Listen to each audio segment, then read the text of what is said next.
କାରଣ ଭାରତରେ ବି ଏନ୍ତା ପ୍ରଥା ଥିଲା ଯେନ୍ ପ୍ରଥା ଲାଗିକି ଝିଅମାନଙ୍କୁ 10ରୁ 15 ବର୍ଷ ଭିତରେ ଏକା ବିଧବା ହେଇଯିବାକୁ ପଡ଼ୁଥିଲା। ରିଏଲ୍ ଷ୍ଟୋରିଟା କାଣା ଚାଲ ଜାନ୍ମା। ଆମେ ଯଦି ଦେଖ୍ବାକେ ଯିମା ବର୍ତ୍ତମାନ ବି ବାଲ୍ୟ ବିବାହ ଚାଲିଛି ଆଉ ଆଗ ବି ବାଲ୍ୟ ବିବାହ ଚାଲିଥିଲା। ବଟ୍ ବର୍ତ୍ତମାନର ବାଲ୍ୟ ବିବାହ ଆଉ ଆଗର ବାଲ୍ୟ ବିବାହ ଭିତରେ ବହୁତ ଫରକ ଅଛି।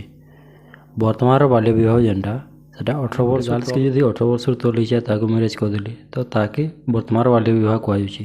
ବଟ୍ ଆଉ କାଲର ବାଲ୍ୟ ବିବାହ ଯେନ୍ଟା ଛୁଆ ଟାଇମ୍ରୁ ମାନେ 12-13 ବର୍ଷରୁ ବହୁତ ବଏଜ୍ ଆଣ୍ଡ ଗାର୍ଲସକେ ମ୍ୟାରେଜ୍ କରି ଦିଆଯାଉଥିଲା। ଗାର୍ଲସ ତାଙ୍କର ଘରେ ଏକା ରହୁଥିଲା। ଲାଷ୍ଟ ଟାଇମ୍ରେ ଯେତେବେଳେ ତାର ଏଜ୍ ହେଉଥିଲା ଫେନ୍ ତା ଶାଶୁ ଘରକେ ଆସୁଥିଲା। ବାଲ୍ୟ ବିବାହ କରିକିରି ମଧ୍ୟ ଯଦି ତାର ପତି ମରିଯାଉଥିଲା 12-13 ବର୍ଷ ବିବାହ କରିକିରି ତା ଶାଶୁ ଘରକେ ନାଇଁ ଯାଇକିରି ମଧ୍ୟ ତ ସେ ଗାର୍ଲସ ନେକ୍ସଟ ଟାଇମ୍ ଆର୍ ମ୍ୟାରେଜ୍ ନି କରିପାରିଥାଏ। ହେନ୍ତା ହିଁ ରହିଯାଉଥିଲା ଯେନ୍ଟାକି ବହୁତ ବଡ଼ କୁପ୍ରଥାଟି। ଗୋଟେ ଝିଅ କିଛି ନି ଜାଣିକି ବି ମଧ୍ୟ ନେକ୍ସଟ ପୁରା ଲଙ୍ଗ୍ ଟାଇମ୍ ଲାଗି ବିଧବା ରହିବାକୁ ପଡ଼ୁଥିଲା।